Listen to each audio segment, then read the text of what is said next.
It is Top Secret Tuesday, Florida Monkey Patreon channel. If you are here, you are at the $5 subscription level. This is Advanced Psychological Operations Training. We do this on Tuesdays. Tomorrow is, of course, Special Access Need to Know Wednesday for the $10 level. Thursday and Friday, we leave open just in case there is something important that breaks. Saturday, we are at the basic level, the $1 level, Secret Saturday. Sundays is Roundtable, the $15 level, and then of course McKee Masters Monday, yesterday, the $20 level, the max level. Now, that all having been said, we are 4 days into our drawing, and we have had some amazing responses. We've even had one person ask that their $50 be donated, which doesn't surprise me one bit. I have said before, and I'll say it again, I have the best audience on YouTube and Patreon, bar none. Some of the best people I have ever been associated with, and it is humbling. It really is. Thank you very, very much. I appreciate you guys being here. Now, without any further ado, as promised in the YouTube video I put out today, we are going to watch this 10-minute interview that was done on Fox News, and someone needs to help me out here. Steve Ducey on the left, Ainsley Earhart in the middle. The guy on the right, I don't know his name, but he doesn't play a big role.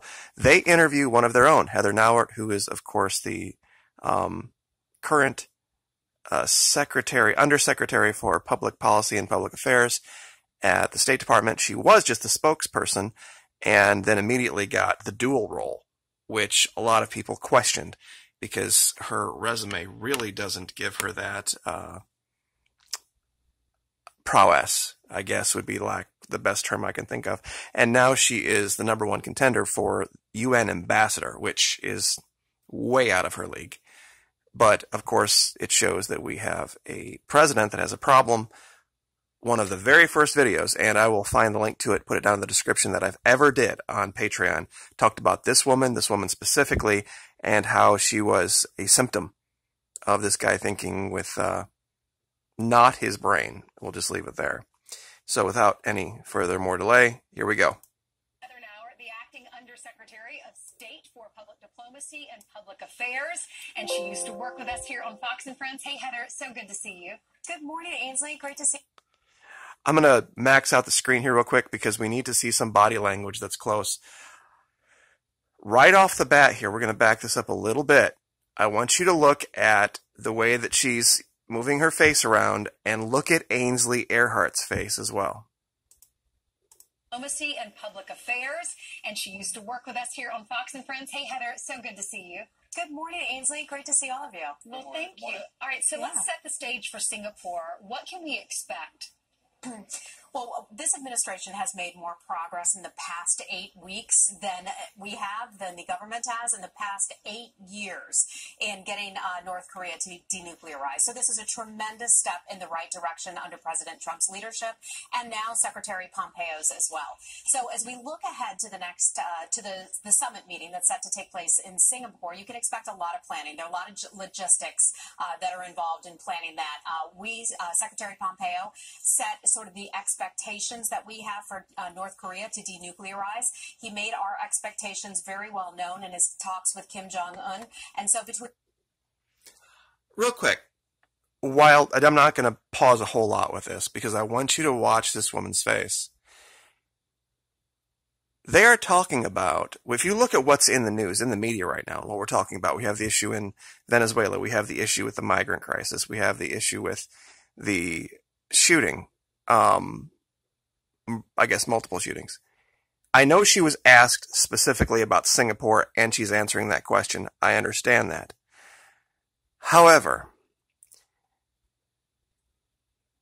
meeting with the dictator from Korea should tell you volumes about what's really happening here in our hemisphere. There's not even been allegation that the president has ever even considered sitting down and speaking one-on-one with Nicolas Maduro, a country that was affirmatively our ally for the better part of the last 50 years. And the way she speaks about this glowing, wonderful thing, this meeting in Singapore with a man who is positively one of the worst war criminals, period, leaders, dictators, whatever you want to call it, is frightening to see how she speaks of this and this alleged denuclearization that's not happening. Between now and then, just a lot of conversations about how those meetings will go down. Heather, there's a story out today that says that apparently it sounds like the North Koreans are removing some of the extra buildings at some of their testing sites over there. And it's unclear to the person who wrote this story why they're doing it. I bet you know more about that than whoever wrote the news story. Well, it's something I actually can't confirm at this time. We watch those situations very carefully. The overall United States government does. We think that they are, certainly Kim Jong-un has pledged to do the right thing. Others have said that they would denuclearize. That's what we are pushing for. We are going for that. Our expectation. Others? Who are these others? Others have said they would denuclearize. Kim Jong-un has said that he would do the right thing. That's fairly subjective. Expectations are clear, and the administration policy is well known by the North Koreans. Well, the former CIA director, John Brennan, thinks your chance, or the president's chance, or Secretary Pompeo's chance of actually getting North Korea to denuclearize is very, very low. Listen to what he had to say. Okay. I hope that a summit meeting is going to result in a denuclearization of the Korean Peninsula. What are the odds? I think they're probably, less than 0.1%. Then 0.1%. So he's predicting 99.9% failure in this outcome. Yeah, look, here's what I can say. We are committed to doing this. The North Koreans have made some good faith calls. It was certainly a good faith effort in releasing our American prisoners earlier this week. We were tremendously proud to bring those folks home. Complete change of subject within less than 15 seconds. Now, I am not trying to denigrate this woman at all. She is in a position that's way over her head. But if you talk about her opinions versus John Brennan, I'm sorry, but the guy's twice her age and about 10 times her experience. And if she's just the face, if she's just the person out there who's trying to put lipstick on a pig, then good for her. But the idea of denuclearization being that remote and being something that's going to be paramount in this, I shouldn't say paramount, the idea that we're putting this much effort into something that's likely not to happen and not being really talked about in the media, comparatively speaking to everything else that's going on, shows that they might be setting up expectations here for a complete and total failure. So, we'll continue.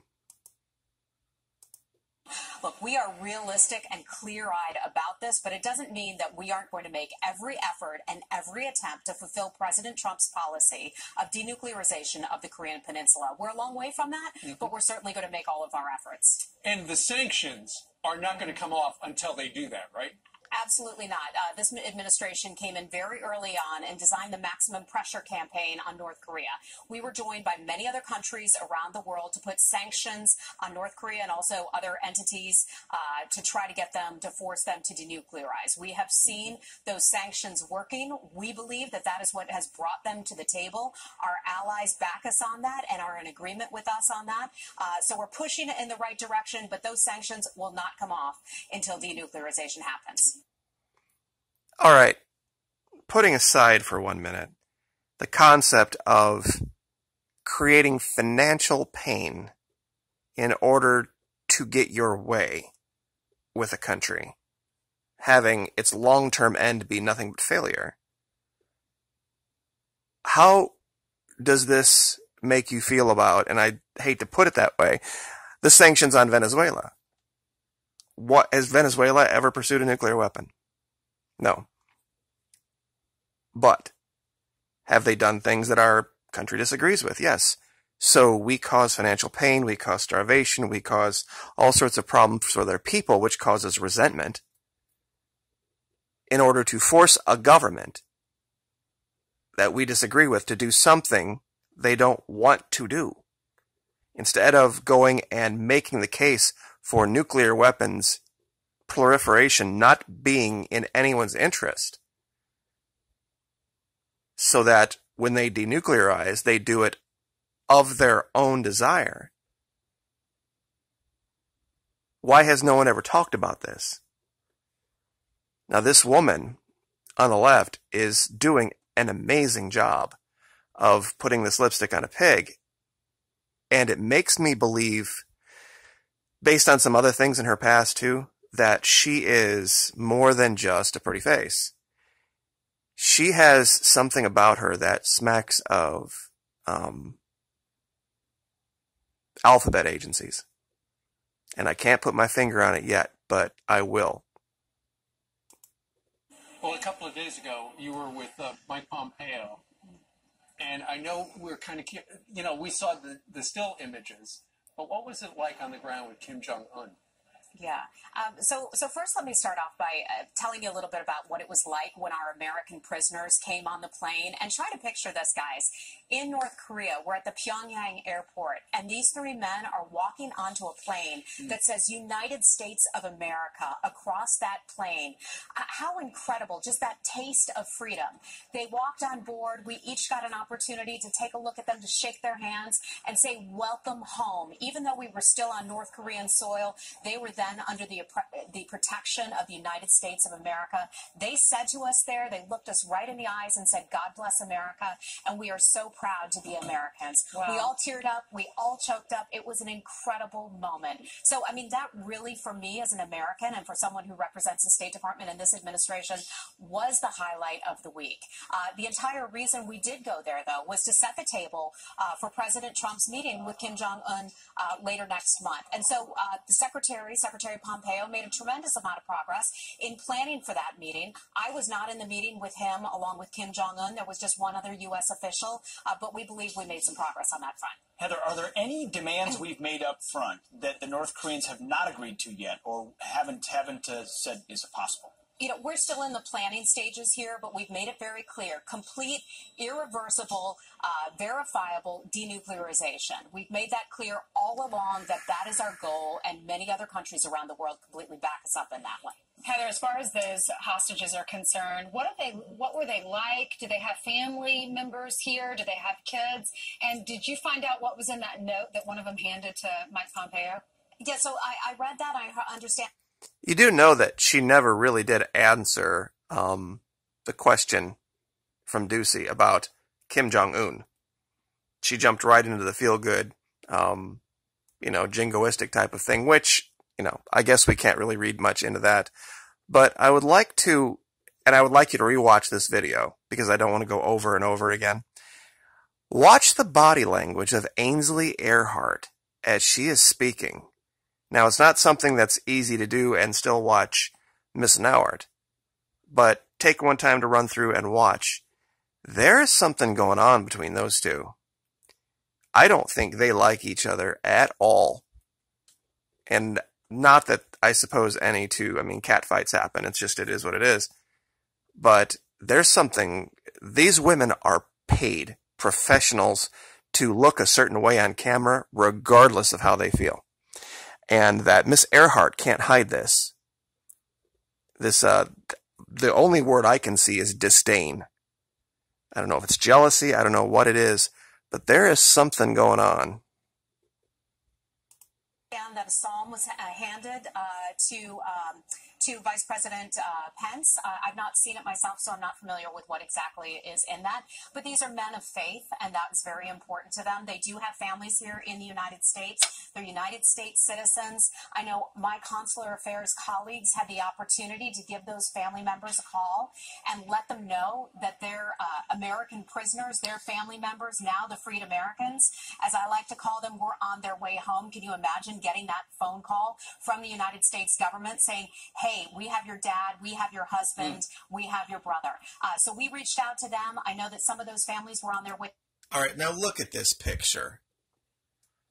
Okay, seriously, they have this giant curved picture. You got Pence off in the background, one side.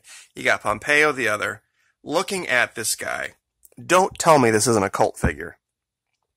Do not tell me this isn't a cult figure. This picture here is as bad as Obama with the fake columns.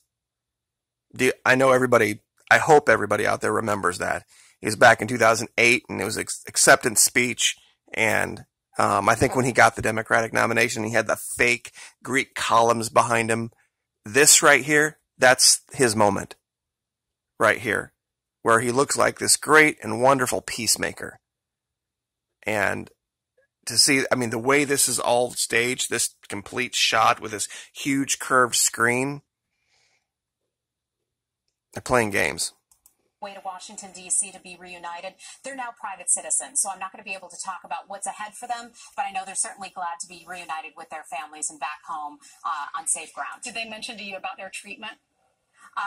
I did not ask them personally about that. As you have to imagine, it's an extremely sensitive situation when they're coming on board the plane. Sure. Sunlight was something that some of them had not even had exposure to. So our goal was to just give them their space. Right. Give them their space. And they spent time with our State Department and White House doctors, also psychiatrists. So they were the main points of contact with these men on the flights home so that they could take care of them. We didn't want to probe, but I'm sure some of those conversations will be had in the coming days. Their treatment, what they experienced, and what their goals are for the future. What a week. I mean, between the hostages and then a couple days earlier, it was pulling the plug on the Iran deal. Of course, now the sanctions kick back. They snap back. But we really need the help of our European allies. Okay, so how many countries is this now that we need to turn the financial screws on to get our way? Whatever happened to the idea of America promoting the idea of freedom, of liberty, and look, I know a lot of people think that I'm just this hardcore socialist. I run a YouTube channel. This is what I do for a living. You know, I'm all about capitalism. I have ads on everything. I don't have it here, but that's because you guys step up and, you know, I hate to use the word patronize me because that's really weird, but you guys send the money, and I appreciate that. Now, so we have Iraq, we have Venezuela, and now he's going to go on this thing with, we have North Korea and Venezuela, and now we have Iran. And they're just talking about this with smiles on their faces and how great an idea this is, that they're causing all of this financial pain and hardship that doesn't hurt the leaders of these countries. It hurts the people. It's just an amazing thing to see. The disconnect. Because if they just pretend, it's business as usual, then this thing is not going to work. Well, and that's the entire reason that President Trump made the decision to pull out of the Iranian nuclear deal. The Iranian nuclear deal only dealt with one small part, some would call it significant, but one part of Iran's bad behavior, and that is its interest in a nuclear program, forgetting about all the bad activities that Iran is involved with all around the world. We see the news, we watch the news carefully out of Syria, where Iran, its Revolutionary Guard Corps, and also Hezbollah are attacking our allies Israel. They are doing lots of bad things around the world. We see Iran backing the Houthi rebels in Yemen, shooting missiles and rockets into Saudi Arabia, our close strategic partner. They're doing lots of bad things around the world that the United States intends to hold them to account for. Now our next step is to talk with our European allies and others to say, let's look at Iran through the totality of his bad acts and not just through one narrow slice, the nuclear deal. Well, Heather, Nancy Pelosi, not surprisingly, does not agree. Listen to what she says about the deal. Without the agreement, Iran was on a path to have a nuclear weapon in 1 or 2 years. So to those who keep saying this is important for us to stop them from getting a weapon way down the road, you have just given them license to go forward in a year or two. We take an oath to protect and defend. That is our first responsibility. I do not think the president is honoring that oath by what he did. So she says the bomb is more likely now. Well, look, we have seen Iran lie and lie again. They have not. Given, that's absolutely true about Iran lying. That's not going to doubt that. But if the overall desire is to keep them from getting a weapon, what's their motivation? Seriously, what's their motivation now? None. Been good actors in all of this. You just saw the documents that Israel was able to obtain out of Iran. The United States has taken a look at those documents. Yeah, Israel? Really? Israel. Seriously, Israel and her two arguments were Israel and Saudi Arabia were these poor, innocent, put-upon countries that were being attacked by Houthi rebels and, I think she said Syrians. Bizarre. Absolutely bizarre. We believe those to be authentic. We've seen that regime lie in the past, and so we certainly would have questions about its commitment to the nuclear deal. All right, then on Monday, another historic thing is happening, checking off all these boxes. The U.S. Embassy in Jerusalem is set to open. What are your comments on that? Yeah, so this is something that the President Trump talked about on the campaign. Look at this nonsense. I'm not sure how big that screen is, but that looks like 12 feet, maybe 12, 15 feet by about 8 feet tall. And always with him. You see, this is the thing. I have tried to elucidate this on the YouTube channel, but I've got to be careful how I do it. This is not about ideas. This is not about right versus left. This is not about Republican versus Democrat. This is about a man, and a man by name, that either you follow him specifically and give him 100% credit for all good that you perceive to be done, not the Republicans, not conservative ideals, or it's something they don't cover here. It's shocking. Trail, the importance of opening an embassy in Jerusalem. We are pleased that our Deputy Secretary of State, John Sullivan, will be leading the delegation. Secretary Mnuchin will be there, as well as Jared and Ivanka Trump are joining there as well. So we're very proud and pleased of President Trump's accomplishment in doing this. It's something he promised and now something that he is fulfilling. Well, it's something a lot of presidents have promised, but this is the first time it's actually happened. Heather Nauert, who once upon a time was our news anchor, and she'd get up at 2 o'clock in the morning, and now she's a big shot at the State Department, and she never goes to sleep. That's right. You're doing a great job, Heather. Thank you so much. And I just have to tell you, it is such an honor to be a part of this State Department and this administration, and it makes it all worthwhile when I can be just a small part of helping to bring these Americans home. I can't tell you guys, I mean, this has made this career change for me entirely worth it. What a meaningful experience. Very cool. And happy Mother's Day. Thank you. Thank you. Look forward to seeing my family. All right. Take care. All right. All right. So, in a nutshell, this woman, Heather Nauert, is set to have one of the most important positions that we employ in our government. UN ambassador, Fox News babe to UN ambassador in less than 2 years. There's something, I'm not sure what, going on yet. And I'll admit it, I am flummoxed. Because I know he has a problem with women. I know that he has an issue with women, but there's something else going on. And I know I keep saying that, but I'm not usually the type of channel operator that goes to video without some type of an explanation. And this woman on the left, who is currently engaged in relations with the son of our president, is being rumored to take Miss Nauert's position when she leaves. Now, I've also heard that she was set to take Sarah Huckabee Sanders' position, too, if she were ever to leave. But this picture here was from an article where they were talking about how Trump Jr.'s stepmom and girlfriend look really, really close alike. And they do. I mean, they're both models, so I suppose that's not probably out of the realm. But it is something that we haven't seen in this country for a long time. If ever, really. A leader that uses a different criterion for making decisions.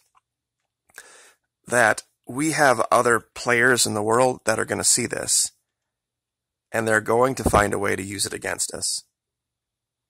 And it's a terrifying thing to see. But I'd like to hear you guys' comments on this, because as much as I have researched and looked at this, something just doesn't feel right about it. And I'm going to continue to look into it, and I would ask that you guys do it too.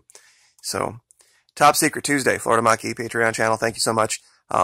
Once again, drawing tomorrow, drawing every day between now and the 4th of January of next year, and of course 28th of December. We're going to draw 3 names, $500 each. So have a great night. Thank you.